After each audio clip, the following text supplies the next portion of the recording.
Graças a Deus, que o Espírito Santo venha conduzir os nossos pensamentos para que nós venhamos colher o melhor de Deus para as nossas vidas. Deus abençoe em nome do Senhor Jesus. Nós queríamos hoje focar um assunto extremamente lindo, maravilhoso, glorioso e que, à primeira vista, as pessoas não entendem.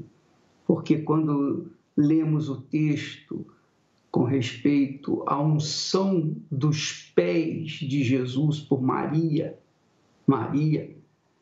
a irmã de Lázaro e também de Marta, ela veio ungir os pés de Jesus, conforme o texto lá de João. Vamos ler aí, por favor. Então diz assim: então Maria, tomando uma libra de bálsamo de nardo puro, muito precioso, ungiu os pés de Jesus e os enxugou com seus cabelos, e encheu-se toda a casa com o perfume do bálsamo. Eu queria que você meditasse comigo nesse texto. Deixa o texto, por favor, aí para as pessoas acompanharem. Eu queria que as pessoas soubessem que a pureza e a quantidade desse nardo puro expressavam a fé e a entrega da vida de Maria ao Senhor Jesus. Porque, ao derramá-lo aos pés de Jesus, ela entregou o seu sonho e o seu futuro definitivamente para ele. E Maria guardava as suas economias em forma de perfume, a fim de usá-lo no dia do seu casamento. Quer dizer, Maria tinha investido naquele perfume para que no dia das suas bodas ela pudesse usá-lo. Mas, diante da presença do Senhor Jesus, nasceu dentro dela um desejo enorme para ofertar esse sacrifício, fazer esse sacrifício, essa oferta, esse nardo puro ao Senhor, com a intenção de exaltá-lo, de honrá-lo, de glorificá-lo. Para isso ela foi capaz de se humilhar, pois ao ungir e enxugar os pés de Jesus, ela feriu a cultura da época, que considerava depreciável uma mulher livre e honrada, como era Maria, tocar os pés de um homem. Isso não era certo, não era costume. Além disso, não era comum para uma judia soltar os cabelos em público. Então, Maria quebrou todo o protocolo e, sem palavras, expressou seu amor e sua fé ao Senhor Jesus. Ao agir assim, ela silenciosamente elegeu o Senhor Jesus como seu marido. Muito legal isso. Muito legal isso. Lá no texto de Isaías 54, diz que o teu Criador é o teu marido. Então, essa atitude de Maria, minha amiga e meu amigo, é a atitude das pessoas que, sinceramente, que de verdade, querem um compromisso verdadeiro, definitivo com o Senhor Jesus. É claro que não há nenhum compromisso com Deus se não houver o sacrifício. Ninguém pediu para Maria sacrificar aquele vaso de bálsamo. Ninguém pediu, mas ela foi levada a esse sacrifício porque ela estava considerando o Senhor Jesus o primeiro na sua vida, o primeiro na vida dela. Primeiro do que o seu futuro marido, primeiro do que os seus entes queridos, primeiro do que tudo. É claro, ela foi criticada, porque o próprio Judas Iscariotes disse lá, poxa, por que desperdiçar esse vaso precioso, tão precioso, tão valioso? Porque ela jogou o nardo aos pés de Jesus e com seus próprios cabelos enxugava. E Judas ficou indignado, porque ela estava desperdiçando, entre aspas, o seu precioso nardo. E a verdade, minha amiga e meu amigo, é que quando a gente faz aliança com Deus, quando a gente se entrega de verdade para Ele, há uma transformação total, completa em nossas vidas, porque Ele vem ao nosso encontro, receber-nos como a noiva, a sua igreja. Muito legal isso. Então, você que diz assim, puxa, eu tenho crido em Deus. Ontem nós falamos da diferença entre crer e acreditar. Você diz, tem crido em Deus, mas a sua vida não muda. Você continua a mesma coisa, você vai na igreja, você é religiosa, você acredita em Deus, você diz que crê em Deus, mas a sua vida não muda, é porque essa crença, na realidade, não é uma crença. Você acredita apenas, mas não se casou. Porque quando a gente casa com Deus, a gente faz como fez Maria, irmã de Lázaro e de Marta. Ela colocou tudo nos pés de Jesus e, humilhando-se, ela se curvou, ela se ajoelhou, ela enxugou os pés do Senhor com o que ela tinha de melhor na sua vida. Pense bem, minha amiga, meu amigo. A sua vida não mudou foi porque faltou você entregar o seu nardo, derramar o seu nardo puro, o mais precioso, o mais valioso da sua vida, que é a sua própria vida, para o Senhor Jesus. E aí está a razão de a sua vida não mudar de forma alguma. Enquanto isso, há outros que têm ou tiveram as suas vidas transformadas porque seguiram os passos dessa Maria. Muito bacana isso. Nós vamos ouvir uma canção bonita do bispo Marcelo Crivella e que fala desse nardo de Maria aos pés de Jesus. Vamos assistir. Quando o perfume tem valor e não acaba nunca. Ele é eterno. E foi esse perfume que chegou até um lugar frio, desolado, uma cadeia na vida do Luiz, o Luiz William. E eu quero que você assista a história dele, porque isso mostra com clareza a grandeza de Deus, que não há caso perdido para o Senhor. Não há caso perdido para Ele. E foi o caso do Luiz William. Vamos assisti-lo.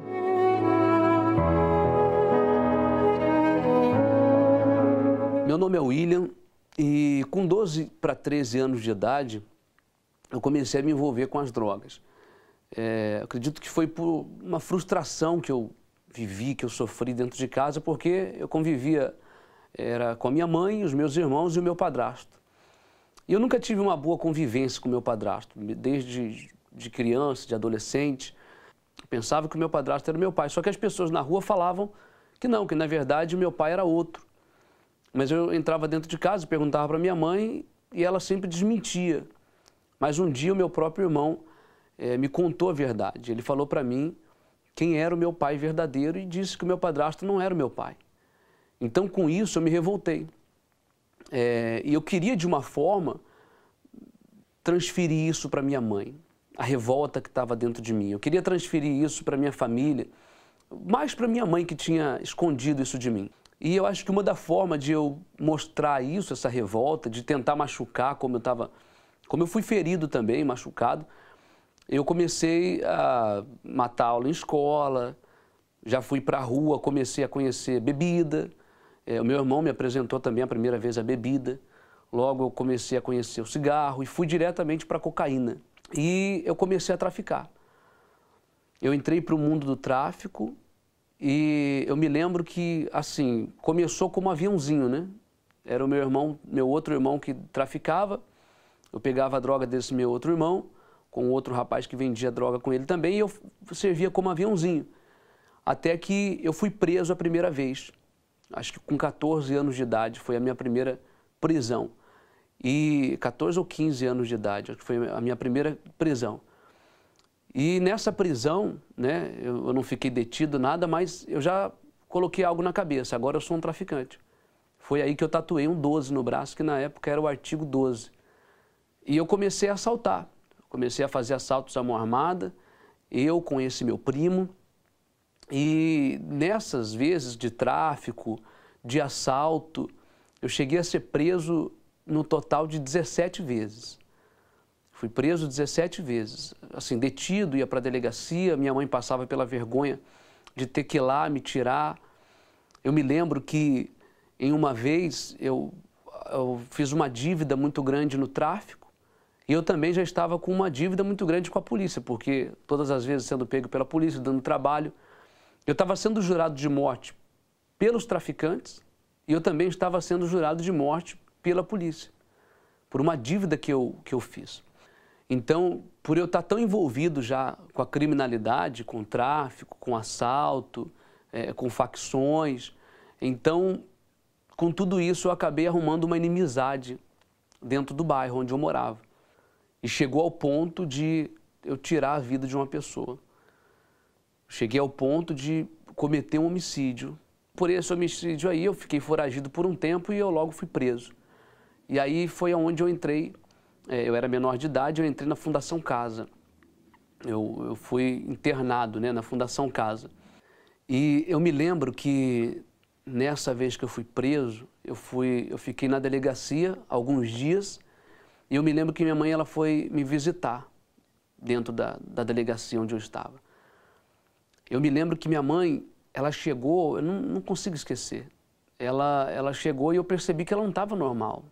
A minha mãe estava meio dopada de remédio, porque ela não estava acreditando naquilo que ela estava vivendo, né? E eu me lembro que minha mãe chegou na delegacia aquele dia, eu estava dentro do corrol da cela, e ela pediu para o policial para ela entrar, para me tirar, só para me dar um abraço. E os policiais não deixaram.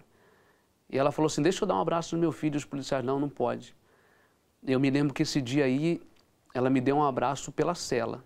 Pelas grades mesmo, ela me abraçou. Só um minutinho. E eu me lembro que na segunda semana que eu cheguei na Fundação Casa, eu já passei por uma rebelião. Na segunda semana eu passei por uma rebelião. E aquilo ali para mim foi um choque, porque ali eu vi a realidade. Eu me lembro que eu apanhei muito nessa rebelião, nesse dia, porque a Choque entrou e nós, os menores lá, tentamos resistir, né? E logo depois eu fui julgado a primeira vez, eu passei pela primeira audiência e eu fui condenado. E eu lembro que na minha condenação eu peguei tempo indeterminado. Eu me lembro bem que nessa minha condenação, que o juiz me deu esse tempo indeterminado, ele colocou no papel como se eu fosse um homicida frio e calculista. E eu logo fui transferido para um outro lugar, a Fundação Casa de Franco da Rocha, na época. E quando eu cheguei, eu também cheguei com a mente totalmente virada. E quando é preso por homicídio, né, na cadeia é como se ganhasse uma coroa. Como se ganhasse uma coroa. Ah, foi preso por homicídio. Então, eles começaram a me dar muito mais crédito dentro da cadeia e com tudo isso aí, a minha situação só foi piorando. E depois daí, eu comecei a participar dos cultos da Igreja Universal, né? Ela sempre presente nas quintas-feiras e eu participava. Comecei a ter interesse. Eu queria a Bíblia, eu não tinha uma Bíblia. Eu comecei a me interessar por aquilo, comecei a ler a Bíblia dentro da Fundação Casa. E logo em seguida eu aceitei me batizar nas águas. Foi muito rápido a minha entrega. Quando eu participei do primeiro culto, que ele pregou sobre o Senhor Jesus, sobre salvação, sobre mudança de vida, eu comecei a acreditar que ali a minha vida poderia mudar. Mesmo estando preso, mesmo continuando dentro da cela, eu recebi minha liberdade, porque eu recebi a liberdade dentro de mim. Eu tinha paz dentro de mim. E eu me lembro que eu ia sempre atrás dos outros presos para ficar falando de Jesus para eles. Eu coloquei uma meta dentro de mim que eu só queria sair de lá quando eu pregasse para todos os presos. Eu tive essa oportunidade uma vez e eu ouvi falar do Espírito Santo.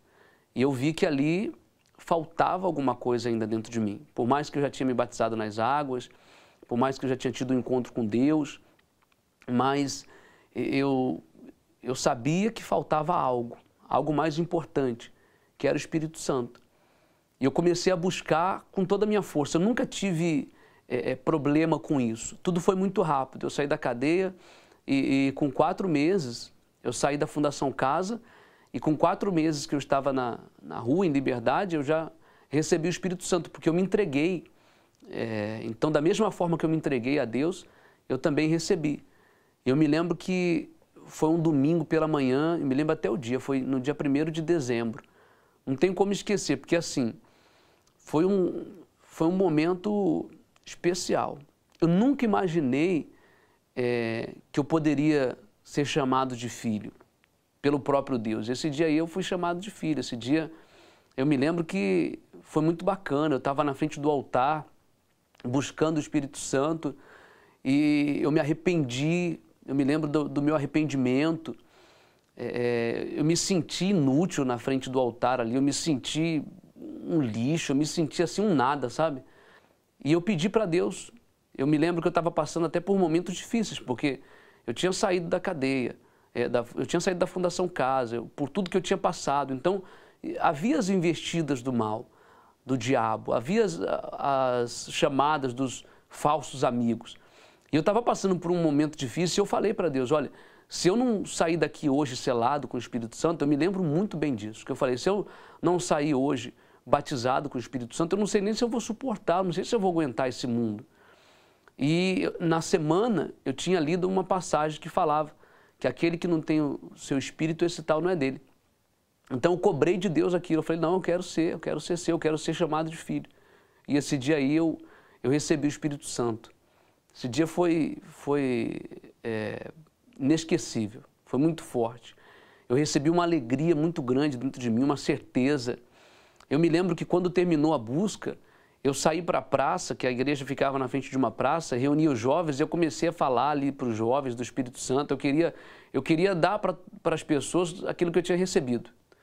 Eu queria espalhar para todo mundo o Senhor Jesus que eu tinha recebido, eu queria que eles recebessem também, porque a alegria que eu tinha sido tomado por essa alegria era muito grande, era muito forte. Eu costumo dizer o seguinte, que eu já tinha, eu estava quase completo, era como um quebra-cabeça, mas estava faltando uma peça ali. E depois que eu recebi o Espírito Santo, parece que esse quebra-cabeça ele se completou. Hoje, depois que eu recebi o Espírito Santo, hoje eu não preciso mais de drogas, hoje eu tenho paz, hoje a minha mãe tem paz, a minha família tem paz. Eu nunca imaginei que eu poderia formar uma família. Hoje eu sou casado, bem casado. Hoje eu tenho uma alegria dentro de mim. Hoje eu posso falar, eu posso encher minha boca e falar do Senhor Jesus. Hoje eu posso falar do meu testemunho, não com a alegria do meu passado, mas com a alegria do que o Espírito Santo fez na minha vida. Eu acredito assim, que se eu não tivesse recebido o Espírito Santo, nem vivo eu estaria. O diabo tinha outros planos para mim, mas o plano de Deus se cumpriu na minha vida. Eu fui selado com o Espírito Santo. Você deve ter notado que quando a gente recebe o Espírito Santo, é o caso do Luiz, ele imediatamente quis transferir, quis passar, quis informar a toda a gente aquilo que tinha acontecido dentro dele. Quer dizer, quando a pessoa é realmente selada com o Espírito Santo, ela se torna verdadeiramente uma testemunha da ressurreição de Jesus. Ela é uma testemunha viva de que Jesus ressuscitou, porque ela quer passar para os outros essa experiência. Muito legal o testemunho desse rapaz. Mas não temos só esse testemunho, nós temos outros testemunhos, inclusive pessoas que foram vítimas de notícias falsas, da mídia mentirosa, da mídia enganadora. Veja só o que aconteceu com essa senhora.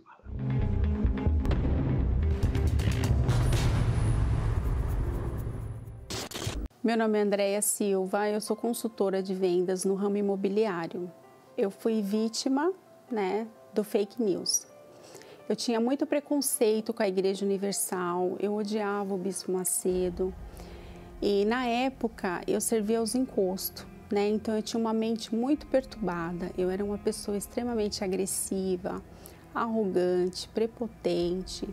Então, devido aos encostos agirem na minha mente, quando eu ouvia falar da Igreja Universal, que curava, que libertava, que as mães de encosto iam lá, iam ser libertas, então aquilo me dava um ódio, aumentava ainda mais o ódio pela igreja e pelo Bispo Macedo. Ouvia falar mal da igreja, ouvia falar mal dos pastores, dos bispos que roubavam os pobres, que eram pessoas que enganavam.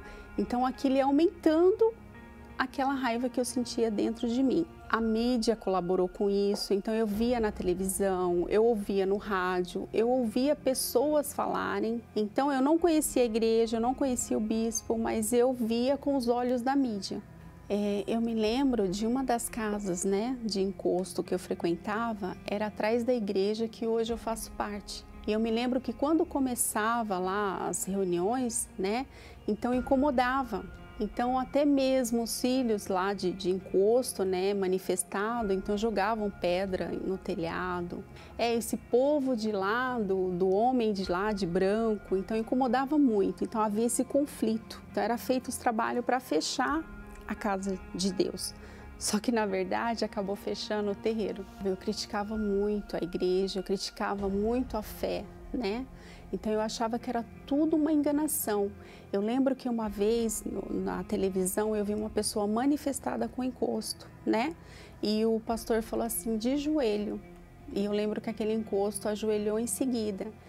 E eu em casa assistindo, com a vida destruída, derrotada, eu falei, imagina, isso não existe, Isso é mentira, essa pessoa está sendo paga para fazer isso, duvido eu ir lá, incorporar e esse pastor colocar de joelho. Eu não tinha vida, não se pode chamar aquilo de vida, Então era bem conturbada, eu não tinha paz, eu era uma pessoa agressiva, eu não tinha paciência com nada e com ninguém. Eu não conseguia ter um relacionamento amoroso com ninguém, assim, fixo, Então eu bebia muito, eu me drogava, eu me prostituía.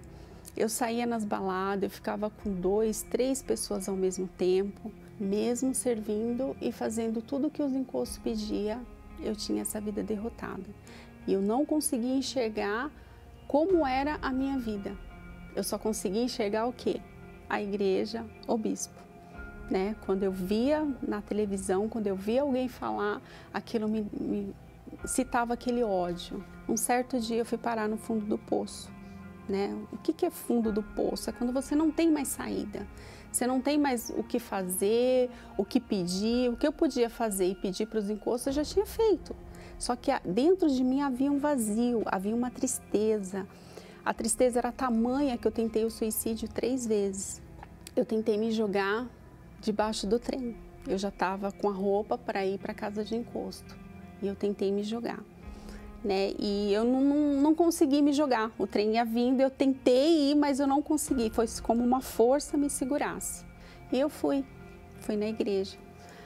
Aí ao entrar na igreja, tinha os obreiros na porta ungindo os olhos das pessoas. E eu lembro que a obreira foi ungir os meus olhos e eu não deixei, Eu bati com a mão assim na mão da obreira e ela não chegou a ungir os meus olhos.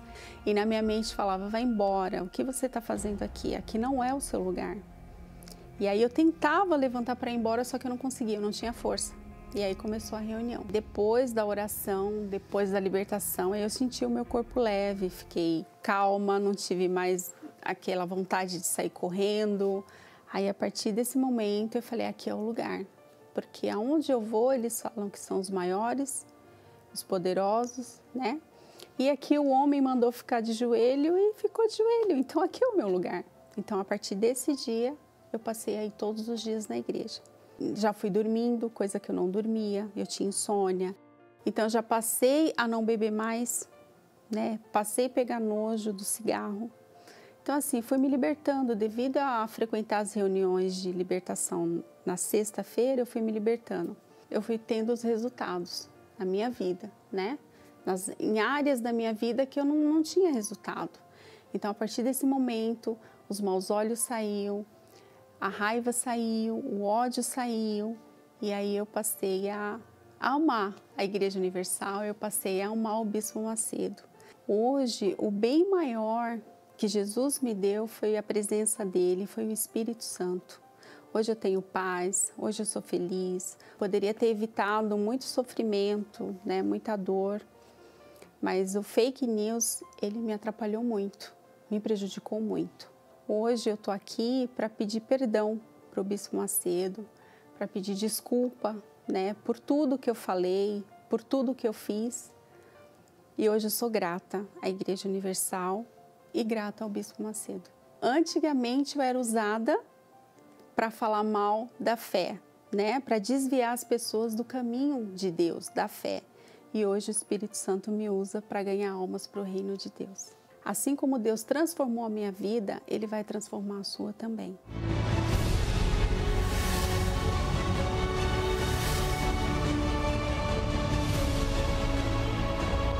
Meu nome é Yara Agostinho, eu sou assistente administrativa. Estou na igreja há mais de 20 anos. Quando eu nasci, os meus pais já estavam na igreja, eu cresci na igreja, mas chegou um momento que eu afastei-me. Por causa das amizades que eu encontrei lá fora, principalmente na escola. E eu tinha condições básicas, com as condições necessárias para alguém sentir-se feliz, eu tinha. Tinha o amor dos pais, condições financeiras suficientes, mas isso não era tudo para mim. Eu sentia que faltava algo em mim, faltava alegria em mim, embora tinha essas condições, isso não trazia a alegria que eu precisava. E mesmo sem os meus pais saberem, sempre que eu tinha oportunidade, ou sempre que eles viajavam, eu aproveitava aquela oportunidade, saía com os amigos, já bebi várias vezes, já até ofereceram-me drogas, mas isso tudo era com o objetivo justamente de poder preencher o vazio que já existia em mim. Fiquei assim durante o tempo que estive afastada da igreja, até um momento em que uma das minhas irmãs convidou-me ao grupo jovem. E foi no grupo jovem onde eu fui vendo algo diferente, eu fui vendo que existe uma realidade diferente e no grupo jovem deram mais atenção, os líderes lá deram mais atenção, cuidaram de mim, mas mesmo assim o vazio que existia em mim, que eu sentia, mesmo assim o vazio continuava dentro de mim. Então, continuei nessa caminhada, passou-se algum tempo, quem olhava para mim na igreja via como alguém de Deus, alguém que pratica a fé, alguém que vive a palavra. Quem olhava para mim, para os meus pais, via como uma família abençoada. Mas só eu sabia o que acontecia dentro de mim, só eu sabia o vazio que eu tinha dentro de mim. Então, aquela responsabilidade que eu fui adquirindo no grupo jovem, a confiança que as pessoas me deram, o valor que as pessoas transmitiam para mim, aquilo fez-me pensar que tinha o Espírito Santo. Eu convenci-me que tinha o Espírito Santo, mas aquela responsabilidade, aquela atenção dada na igreja fez crescer em mim um orgulho. O orgulho e o prazer de ser reconhecido em algum sítio. E esse prazer fez com que eu me convencesse que eu tinha o Espírito Santo. Eu fiquei assim durante aproximadamente um ano. Durante esse período eu fui levantada a candidata. Tive mais responsabilidades no grupo jovem e eu ouvia falar do Espírito Santo. Aquilo até me incomodava quando o pastor falava do que era o Espírito Santo, falava do novo nascimento. Aquilo me incomodava porque eu sabia que alguma coisa não estava certa. Eu comparava comigo, via que alguma coisa não estava certa. Eu não conhecia aquele Deus que eu ouvia falar. Apesar de eu dizer que sim, se alguém me perguntasse se eu era, eu diria que sim. A pessoa nem ia desconfiar que eu não era.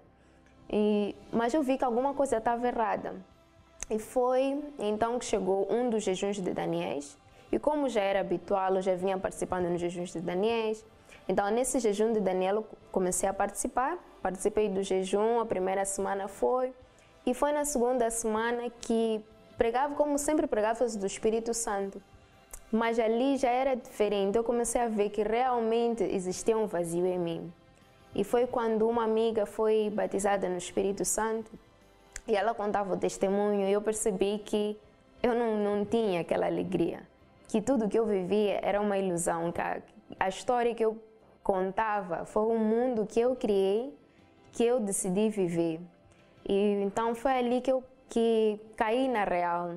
Então, nessa última semana do jejum de Daniel, foi quando eu decidi me entregar. Eu fui para casa, sem que o pastor marcasse um propósito. Eu mesma fiz os meus propósitos, acordava de madrugada, sem falhar, todos os dias escutava a palavra amiga. E buscava sozinha, mas era uma busca sincera. Era uma busca muito sincera. Eu derramava-me mesmo nos pés de Jesus. Eu lembro-me que até colocava uma cadeira e dizia a Jesus que ele ia sentar ali, ele ia me ouvir e eu ia derramar-me nos pés dele. Eu fui sincera comigo mesma, fui sincera com o homem também. Quando eu digo homem, eu tive que reconhecer perante os outros que eu não tinha o Espírito Santo. Até que chegou o sábado, o jejum terminava num domingo, chegou o sábado. E como eu sabia que o jejum terminava no domingo, eu já queria muito, muito mais, porque para mim era como se não houvesse outra oportunidade. Era aquela última oportunidade que eu tinha. Eu tinha em mente que não, tem que ser agora. Porque se não for agora, quando é que vai ser? Tem que ser agora, tem que ser agora. E foi no período da tarde, era uma busca organizada pelo grupo jovem. Era só o grupo jovem ali, então fomos lá, fomos buscar. E eu lembro que até o pastor, ele dizia que era aquele dia que nós íamos conhecer o nosso verdadeiro Pai. E eu lembro-me até do louvor, lembro-me de cada detalhe daquele dia. Lembro-me até das pessoas que depois da busca, que eu falei do Espírito Santo, lembro-me de cada detalhe.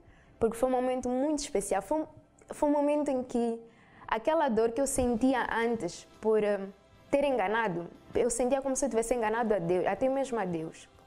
Então, aquela dor naquele momento cessou. Foi uma paz absoluta, acima de tudo, foi certeza. Foi certeza do perdão, certeza do Espírito Santo, foi uma paz absoluta. Me senti mesmo totalmente diferente. Saí dali cheia de força mesmo, totalmente diferente. E a minha maior preocupação naquele momento, logo depois da busca mesmo, foi tentar conscientizar as pessoas que talvez estivessem a viver a mesma situação que um dia eu vivi, que era viver num mundo de ilusão, convencida de ter o Espírito Santo ou convencido de ter o Espírito Santo, e não conseguir reconhecer, não conseguir ser sincera consigo mesma. Foi a melhor coisa que aconteceu na minha vida. Hoje eu sou verdadeiramente feliz. Não tem, quando eu sorrio é o sorriso natural. Não é uma aparência, não procuro mostrar quem eu não sou, não. Eu hoje sou quem eu sou a Yara, sou a verdadeira Yara, não tem nenhuma aparência. Graças a Deus hoje eu estou muito bem.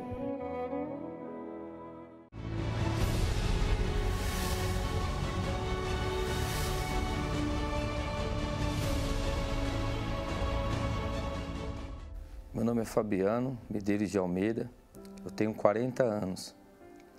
Desde a minha infância, nada para mim foi fácil, devido aos meus pais, as condições que eles tinham, não me davam uma vida onde eu podia ter o que eu queria. Então, ao passar dos anos, eu fui me envolvendo nas drogas, nas bebidas, aonde que eu procurava preencher aquele vazio que dentro de mim existia. Não tinha alegria. Eu fui me envolvendo na vida do crime, pensando que ali eu encontraria o que eu procurava, que era paz, que era felicidade. E nada disso eu consegui encontrar. Dentro de mim, só via que não tinha mais jeito. Dentro de mim era eu me sentia o pior do ser humano. Passados os anos, eu recebi um convite para ir à Igreja Universal. E através desse convite, eu cheguei à Igreja Universal com a vida destruída, ouvindo as pregações, participando da reunião, fui liberto das drogas, fui liberto, não pratiquei mais crimes. E só que ainda eu falei, não, tá faltando algo ainda.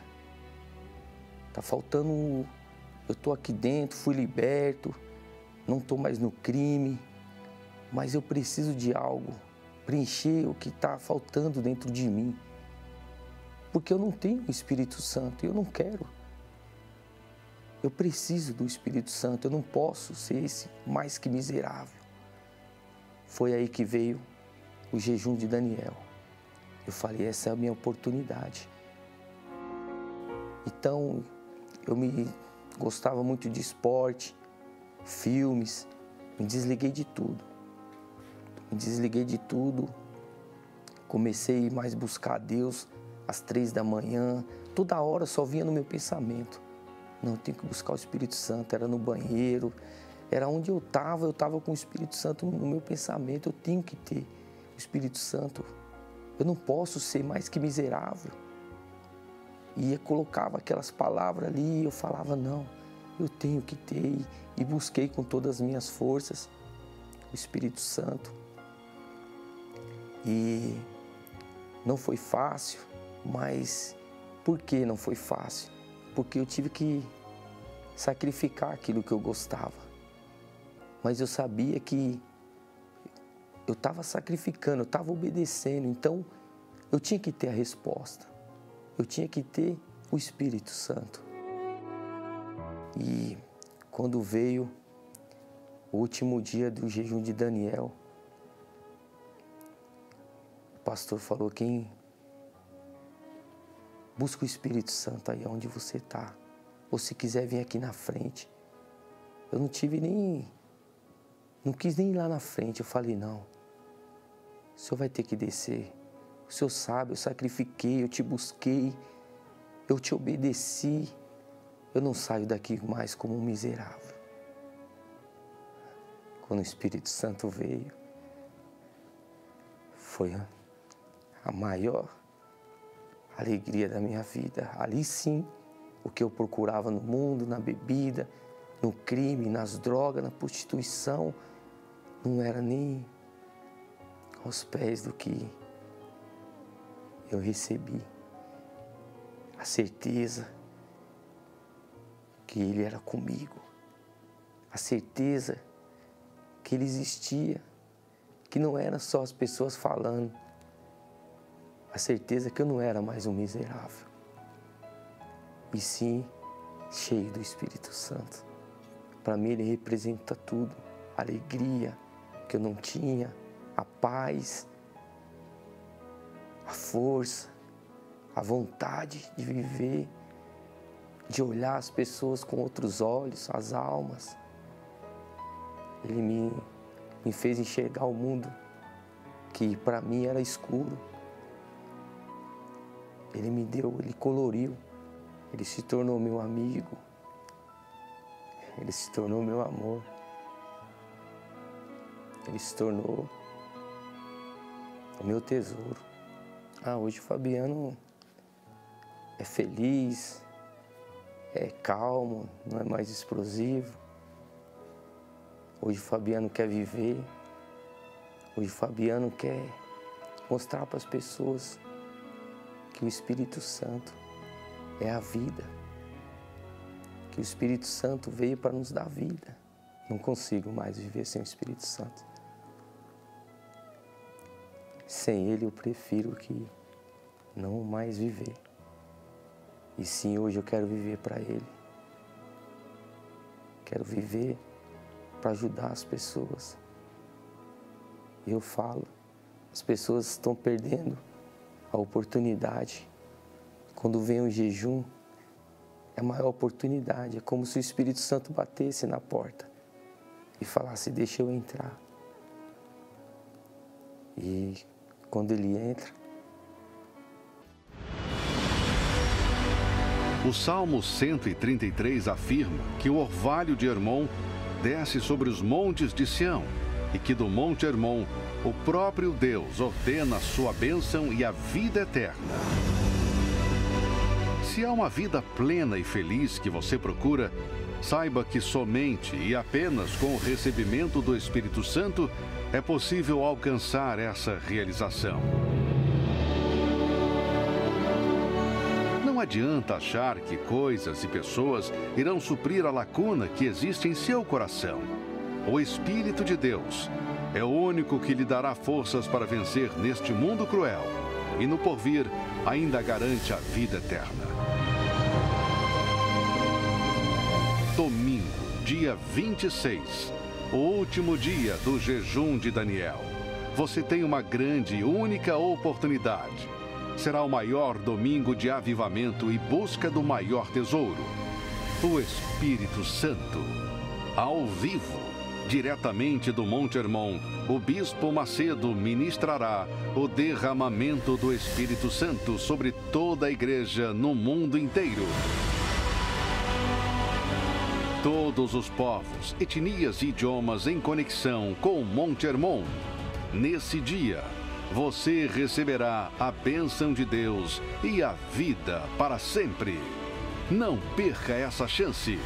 Domingo, dia 26, o dia da bênção e a vida para sempre.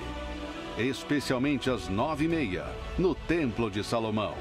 E em todas as igrejas universal do Reino de Deus. Pois é, minha amiga e meu amigo, nesse dia 26, nós estaremos lá no monte, determinando a bênção e a vida para sempre, pela fé no nosso Senhor Jesus Cristo.